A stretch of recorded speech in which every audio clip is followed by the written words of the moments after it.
আকাশবাণী আগরতলা। স্থানীয় সংবাদ পড়ছি শান্তা ভৌমিক। এখনকার বিশেষ বিশেষ খবর হল, গোমতী জেলার চন্দ্রপুরে একটি ওপেন ইউনিভার্সিটি স্থাপনের অনুমোদন দিয়েছে রাজ্য সরকার।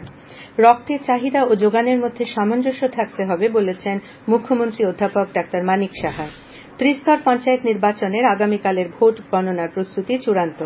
প্রধানমন্ত্রী নরেন্দ্র মোদী আজ 109টি প্রজাতির উচ্চ ফলনশীল, আবহাওয়া উপযোগী ও জৈব সুরক্ষিত বীজ দেশের কৃষকদের কাছে উন্মুক্ত করে দিয়েছেন।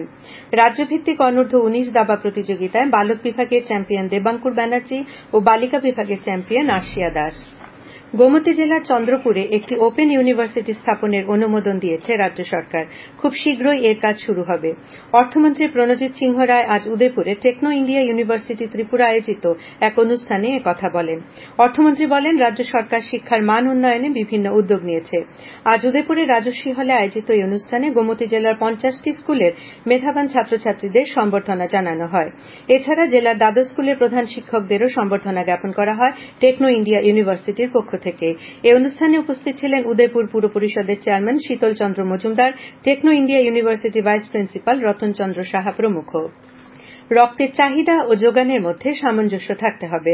রক্তের যোগান বজায় রাখতে রক্তদান শিবিরের আয়োজন খুবই প্রয়োজন। আজ আগরতলা মেলার মাঠে বিপ্লবী ক্ষুদিরাম সামাজিক সংস্থা আয়োজিত রক্তদান শিবিরের উদ্বোধন করে মুখ্যমন্ত্রী অধ্যাপক ডাক্তার মানিক সাহা এই কথা বলেন। উল্লেখ্য, বিপ্লবী ক্ষুদিরাম বসুর মৃত্যুবার্ষিকী উপলক্ষে এই রক্তদান শিবিরের আয়োজন করা হয়। অনুষ্ঠানে মুখ্যমন্ত্রী বলেন, রাজ্যের স্বাস্থ্য ব্যবস্থার উন্নয়নে বিশেষভাবে গুরুত্ব দেওয়া হয়েছে। জেলা হাসপাতালগুলিকে শক্তিশালী করতে উন্নত স্বাস্থ্য পরিকাঠামো গড়ে তোলার উদ্যোগ নেওয়া হয়েছে। ইতিমধ্যেই অনেকগুলি ট্রমা সেন্টার চালু করা হয়েছে। অনুষ্ঠানে অন্যান্য অতিথিদের মধ্যে উপস্থিত ছিলেন আগরতলা পুর নিগমের মেয়র তথা বিধায়ক দীপক মজুমদার, মার্কফেডের ভাইস চেয়ারম্যান সঞ্জয় সাহা, বিশিষ্ট সমাজসেবী কৃষ্ণা ভট্টাচার্য প্রমুখ। এদিকে আজ রানীর বাজারের আসামপাড়ায় নবনির্মিত কুম্ভকালী মন্দিরের উদ্বোধন করে মুখ্যমন্ত্রী অধ্যাপক ডাক্তার মানিক সাহা বলেন, সনাতন ধর্ম প্রাচীন ও ঐতিহ্যবাহী ধর্ম। এই ধর্ম মানুষে মানুষে আত্মিক সম্পর্ককে যেমন সুদৃঢ় করে, তেমনি ঐক্য ও সংহতি রক্ষায়ও মুখ্য ভূমিকা পালন করে। মন্দিরের উদ্বোধনী অনুষ্ঠানে উপস্থিত ছিলেন ত্রিপুরা বিধানসভার উপাধ্যক্ষ রামপ্রসাদ পাল, খাদ্য ও জনসংভরণ মন্ত্রী সুশান্ত চৌধুরী, বিধায়ক রতন চক্রবর্তী, বিধায়িকা অন্তরা সরকার দেব প্রমুখ। মন্দিরের উদ্বোধনী অনুষ্ঠান উপলক্ষে রক্তদান শিবির ও বৃক্ষরোপণ অনুষ্ঠানের আয়োজন করা হয়। ত্রিস্তর পঞ্চায়েত নির্বাচনের ভোট গণনা আগামীকাল সকাল 8টা থেকে শুরু হবে। রাজ্যের 35টি ব্লকে ভোট গণনা হবে বলে জানান নির্বাচন কমিশনার শরদিন্দু চৌধুরী। তিনি আরও জানান, একমাত্র কুমারঘাট ব্লকেই 2টি কাউন্টিং হল খোলা হয়েছে। তিনি জানান, ভোট গণনা কেন্দ্রগুলিতে বিশেষ নিরাপত্তার ব্যবস্থা করা হয়েছে। গণনা কেন্দ্রের বাইরে সিআরপিএফ এবং গণনা কেন্দ্রগুলির ভেতরে টিএসআর ও পুলিশ মোতায়েন করা হয়েছে বলেও তিনি জানিয়েছেন। শ্রী চৌধুরী জানান, 2-1টি ব্লকে প্রয়োজনীয় স্থান সংকুলান না হওয়ায় ব্লকের কাছাকাছি স্কুলে গণনা কেন্দ্রের ব্যবস্থা করা হয়েছে। এদিকে রাজ্য নির্বাচন কমিশনের সচিব অসিত কুমার দাস জানিয়েছেন, এনআইসির সহযোগিতায় এই প্রথম ভোটের ফলাফল ওয়েবসাইটের মাধ্যমে জানার ব্যবস্থা করা হয়েছে। তিনি জানান, acc.results.tripura.government.in এই ওয়েবসাইটে ফলাফল জানা যাবে। দক্ষিণ জেলার 7টি ব্লকের গণনা কেন্দ্র আগামীকাল সকাল 8টা থেকে শুরু হবে ত্রিস্তরীয় পঞ্চায়েত নির্বাচনের ভোট গণনা। গণনা কেন্দ্রগুলিতে ত্রিস্তরীয় নিরাপত্তার ব্যবস্থা করা হয়েছে বলে আকাশবাণীর প্রতিনিধিকে জানিয়েছেন দক্ষিণ জেলার পুলিশ সুপার অশোক কুমার সিনহা। তিনি জানান, জেলার বিভিন্ন সংবেদনশীল এলাকাগুলিতে স্থায়ী পুলিশ পিকেট বসানো হবে এবং প্রতিটি থানা থেকে পুলিশের টহলদারি চলবে। এদিকে জোলাইবাড়ি ব্লকের রিটার্নিং অফিসার সুজিত দাস জানিয়েছেন, ব্লকের ভোট গণনা কেন্দ্রে 15টি টেবিলে একসঙ্গে ভোট গণনা শুরু হবে। জোলাইবাড়ি ব্লকে 3টি জেলা পরিষদ ও 5টি পঞ্চায়েত সমিতির আসনের ভোট গণনা হবে বলেও তিনি জানান। ভারতের স্বাধীনতা সংগ্রামের অন্যতম বীর বিপ্লবী ক্ষুদিরাম বসুর আজ 117তম আত্মবলিদান দিবস। এই মহান বিপ্লবীর আত্মবলিদান দিবস উপলক্ষে ক্ষুদিরাম বসু স্মৃতিরক্ষা কমিটির উদ্যোগে আজ রাজধানীর উচ্চায়ন্ত প্রাসাদ প্রাঙ্গণ থেকে একটি বর্ণাঢ্য প্রভাত ফেরি শহরের বিভিন্ন পথ পরিক্রমা করে তার মূর্তির পাদদেশে এসে মিলিত হয়। উপস্থিত সকলে ক্ষুদিরামের মূর্তিতে পুষ্পস্তবক অর্পণ করে শ্রদ্ধা জানান। পরে তার জীবন সংগ্রাম নিয়ে বক্তব্য রাখেন কমিটির সম্পাদক হরকিশোর ভৌমিক। আজ সন্ধ্যায় কংগ্রেস ভবনে ক্ষুদিরাম বসুর স্মরণে এক শ্রদ্ধাঞ্জলি অনুষ্ঠানের আয়োজন করা হয়। পরে কংগ্রেস কর্মীরা সমবেতভাবে প্রদীপ প্রজ্বলন করেন। এসএফআই এর উদ্যোগেও আজ বিপ্লবী ক্ষুদিরাম বসুর 117তম প্রয়াণ দিবস শ্রদ্ধার সঙ্গে পালন করা হয়। আগরতলার মেলার মাঠ ছাত্র যুব ভবনে তার প্রতিকৃতিতে পুষ্পার্ঘ্য অর্পণ করে শ্রদ্ধা জানান রাজ্য সম্পাদক সন্দীপন দেব সহ অন্যান্যরা। মুখ্যমন্ত্রী অধ্যাপক ডাক্তার মানিক সাহার সঙ্গে আজ তাঁর সরকারি বাসভবনে গিয়ে সাক্ষাৎ করেন আসাম রাইফেলসের মেজর জেনারেল সুরেশ কুমার ভাম্বু ও ব্রিগেডিয়ার মনীষ রানা। আসাম রাইফেলসের পক্ষ থেকে এক বিবৃতিতে জানানো হয়েছে, মুখ্যমন্ত্রীর সঙ্গে সীমান্তের ওপারের পরিস্থিতি সহ বিভিন্ন বিষয়ে আলোচনা হয়েছে। পশ্চিম জেলার জেলাশাসক ডাক্তার বিশাল কুমার আজ মতিনগরে ভারত বাংলাদেশ সীমান্ত পরিদর্শন করেছেন। তিনি সীমান্তে কাঁটাতারের বেড়ার ওপারে বসবাসরত পরিবারের লোকজন ও বিএসএফ অফিসারদের সঙ্গে বৈঠক করেন। জেলাশাসক শ্রী কুমার জানান, মতিনগর সীমান্তের ওপারে ৭০টি ভারতীয় পরিবার রয়েছে। মুখ্যমন্ত্রী অধ্যাপক ডাক্তার মানিক সাহা আজ আগরতলা পুর নিগমের মেয়র সহ কর্পোরেটরদের সঙ্গে বৈঠকে মিলিত হন। মুখ্যমন্ত্রী সরকারি বাসভবনে অনুষ্ঠিত হয় এই বৈঠক। মুখ্যমন্ত্রী সামাজিক মাধ্যমে জানান, প্রত্যেক কর্পোরেটররা স্ব ওয়ার্ডের বিভিন্ন প্রয়োজনীয় বিষয় এবং গুরুত্বপূর্ণ প্রস্তাব তুলে ধরেন। পরে মুখ্যমন্ত্রী আলোচনায় তার অভিমত ব্যক্ত করেন। 2024 সালে নিট পিজি প্রবেশিকা পরীক্ষা আজ সম্পন্ন হয়েছে। 2 লক্ষেরও বেশি পরীক্ষার্থী প্রবেশিকা পরীক্ষায় বসেছে। উল্লেখ্য, এবছরে গত জুন মাসে পরীক্ষাটি স্থগিত রাখা হয়েছিল। আপনারা খবর শুনছেন আকাশবাণীর আগরতলা কেন্দ্র থেকে। প্রধানমন্ত্রী নরেন্দ্র মোদী আজ 109টি প্রজাতির উচ্চ ফলনশীল, আবহাওয়া উপযোগী এবং জৈব সুরক্ষিত বীজ দেশের কৃষকদের কাছে উন্মুক্ত করে দিয়েছেন। নয়াদিল্লিতে অবস্থিত ভারতীয় কৃষি গবেষণা কেন্দ্রে আয়োজিত এক অনুষ্ঠানে প্রধানমন্ত্রী এই বীজ কৃষকদের জন্য উন্মুক্ত করেন। এই অনুষ্ঠানে প্রধানমন্ত্রী কৃষক এবং বিজ্ঞানীদের সাথে এই নতুন প্রজাতির বীজগুলির গুরুত্ব নিয়ে কথা বলেন। প্রধানমন্ত্রী এই নতুন উন্নত প্রজাতির বীজ তৈরির জন্য বিজ্ঞানীদের অভিনন্দন জানান। উল্লেখ্য, 61টি শস্যের মধ্যে 34টি মাঠে উৎপাদিত এবং 27টি উদ্যান পালনের বিভিন্ন শস্য বীজ। বাংলাদেশের অন্তর্বর্তীকালীন সরকারের প্রধান মোহাম্মদ ইউনূস সে দেশের সংখ্যালঘু সম্প্রদায়ের উপর সহিংস আক্রমণের ঘটনার তীব্র নিন্দা করেছেন।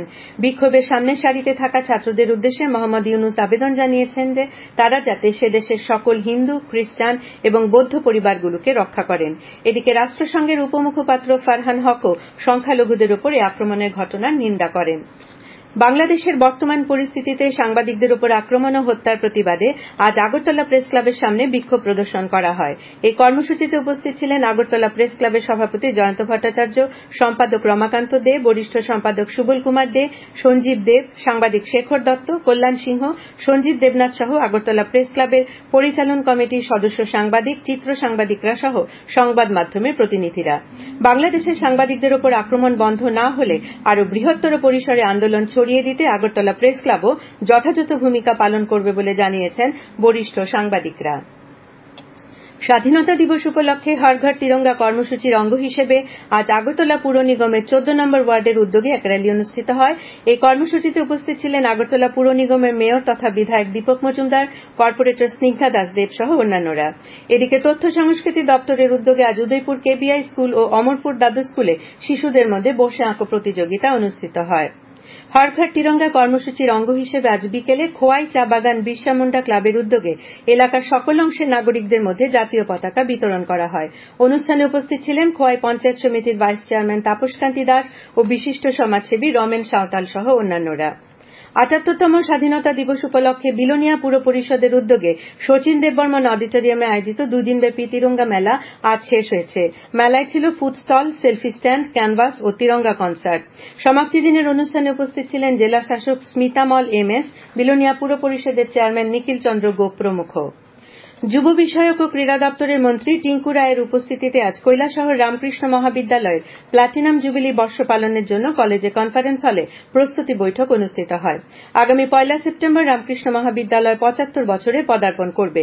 এই উপলক্ষে বর্ষব্যাপী অনুষ্ঠানের আয়োজন করা হবে। 1 সেপ্টেম্বর বর্ষব্যাপী 75 বছর পূর্তি উপলক্ষে প্লাটিনাম জুবিলি বর্ষ উদযাপনের সূচনা হবে। এতে উপস্থিত থাকার জন্য কেন্দ্রীয় শিক্ষামন্ত্রী ধর্মেন্দ্র প্রধান, রাজ্যপাল ইন্দ্রসেনা রেড্ডি নাল্লু, মুখ্যমন্ত্রী অধ্যাপক ডাক্তার মানিক সাহা আমন্ত্রণ জানানো হবে। বর্ষব্যাপী কর্মসূচির মধ্যে রয়েছে রক্তদান শিবির, বৃক্ষরোপণ, আলোচনা চক্র, ফটো গ্যালারি ইত্যাদি। আজকের বৈঠকে কৈলাসহর পুর পরিষদের চেয়ারপারসন চপলা রানী দেবনায়, কলেজের অধ্যক্ষ ড পিনাকি পাল প্রমুখ উপস্থিত ছিলেন। বৈঠক শেষে মন্ত্রী টিঙ্কু রায় জানান, কলেজে প্লাটিনাম জুবিলি বর্ষ নানা কর্মসূচির মধ্য দিয়ে উদযাপন করার জন্য উপদেষ্টা কমিটি, পরিচালন কমিটি সহ বিভিন্ন উপকমিটি গঠন করা হয়েছে। লায়ন্স ক্লাব আগরতলা সিটি ও সরস্বতী ফাউন্ডেশনের যৌথ উদ্যোগে আজ আমতলীর বল্লভপুরে এক স্বাস্থ্য ও চক্ষু চিকিৎসা শিবির অনুষ্ঠিত হয়। এখানে প্রায় 200 জন রোগীর স্বাস্থ্য ও চক্ষু পরীক্ষা করে বিনামূল্যে ওষুধ দেওয়া হয়। স্বাধীনতা দিবস উপলক্ষে আজ সচিবালয়ে সাধারণ প্রশাসন দপ্তরের উদ্যোগে বসে আঁকো প্রতিযোগিতা অনুষ্ঠিত হয়। প্রায় 150 শতাধিক ছাত্রছাত্রী এতে অংশগ্রহণ করে। ডিওয়াইএফআই এর উদ্যোগে স্বাধীনতা দিবস উপলক্ষে আজ নন্দননগর বাজারে অঙ্কন প্রতিযোগিতার আয়োজন করা হয়। উপস্থিত ছিলেন বিধায়ক নয়ন সরকার, ডিওয়াইএফআই এর সদর কমিটির সভাপতি আব্দুল আজিজ, সম্পাদক জয়দীপ রাউত সহ অন্যান্যরা। রাজ্যভিত্তিক অনূর্ধ্ব-19 দাবা প্রতিযোগিতায় বালক বিভাগে চ্যাম্পিয়ন হয়েছে দেবাঙ্কুর ব্যানার্জি, বালিকা বিভাগে চ্যাম্পিয়ন হয়েছে আর্শিয়া দাস। আজ আগরতলায় এনএসআরসিসির হলঘরে দুদিনের আসরের শেষ দিনে বালক বিভাগে দেবাঙ্কুর ব্যানার্জি 5 ম্যাচে 4.5 পয়েন্ট পেয়ে অপরাজিত চ্যাম্পিয়ন হয়। অন্যদিকে বালিকা বিভাগে 4 রাউন্ডে 4 পয়েন্ট পেয়ে চ্যাম্পিয়ন হয়েছে ত্রিপুরার প্রথম মহিলা মাস্টার দাবাড়ু আর্শিয়া দাস। টিএফএ পরিচালিত দ্বিতীয় ডিভিশন লীগ ফুটবলে চ্যাম্পিয়ন হয়েছে কল্যাণ সমিতি। উমাকান্ত মিনি স্টেডিয়ামে আয়োজিত প্রতিযোগিতার লীগ রাউন্ডের শেষ দিনে আজ দুটি খেলা হয়। প্রথম খেলায় বীরেন্দ্র ক্লাব 4-3 গোলে মৌচাক ক্লাবকে পরাজিত করে। লীগ রাউন্ডের শেষ খেলায় কল্যাণ সমিতি 1-0 গোলে স্কাইলা ক্লাব দলকে পরাজিত করে। আবহাওয়ার খবর। গোমতী, সিপাহীজলা এবং দক্ষিণ জেলায় আগামী 24 ঘণ্টায় বজ্রবিদ্যুৎ সহ 2-1 পশলা ভারী বৃষ্টিপাতের সতর্কতা জারি করেছে আবহাওয়া দপ্তর। রাজ্যে আকাশ মেঘাচ্ছন্ন থাকবে। কিছু কিছু এলাকায় হালকা থেকে মাঝারি বৃষ্টিপাতের সম্ভাবনা রয়েছে। আজ দিনের সর্বোচ্চ তাপমাত্রা ছিল 32.8 ডিগ্রি সেলসিয়াস এবং সর্বনিম্ন 26.7 ডিগ্রি সেলসিয়াস। শেষ করার আগে বিশেষ বিশেষ খবরগুলি আরেকবার। গোমতী জেলার চন্দ্রপুরে একটি ওপেন ইউনিভার্সিটি স্থাপনের অনুমোদন দিয়েছে রাজ্য সরকার। রক্তের চাহিদা ও যোগানের মধ্যে সামঞ্জস্য থাকতে হবে বলেছেন মুখ্যমন্ত্রী অধ্যাপক ডাক্তার মানিক সাহা। ত্রিস্তর পঞ্চায়েত নির্বাচনের আগামীকালের ভোট গণনার প্রস্তুতি চূড়ান্ত। প্রধানমন্ত্রী নরেন্দ্র মোদী আজ 109টি প্রজাতির উচ্চ ফলনশীল, আবহাওয়া উপযোগী এবং জৈব সুরক্ষিত বীজ দেশের কৃষকদের কাছে উন্মুক্ত করে দিয়েছেন। রাজ্যভিত্তিক অনূর্ধ্ব-19 দাবা প্রতিযোগিতায় বালক বিভাগে চ্যাম্পিয়ন দেবাঙ্কুর ব্যানার্জি ও বালিকা বিভাগে চ্যাম্পিয়ন আর্শিয়া দাস। স্থানীয় সংবাদ আজকের মতো এখানেই শেষ হলো।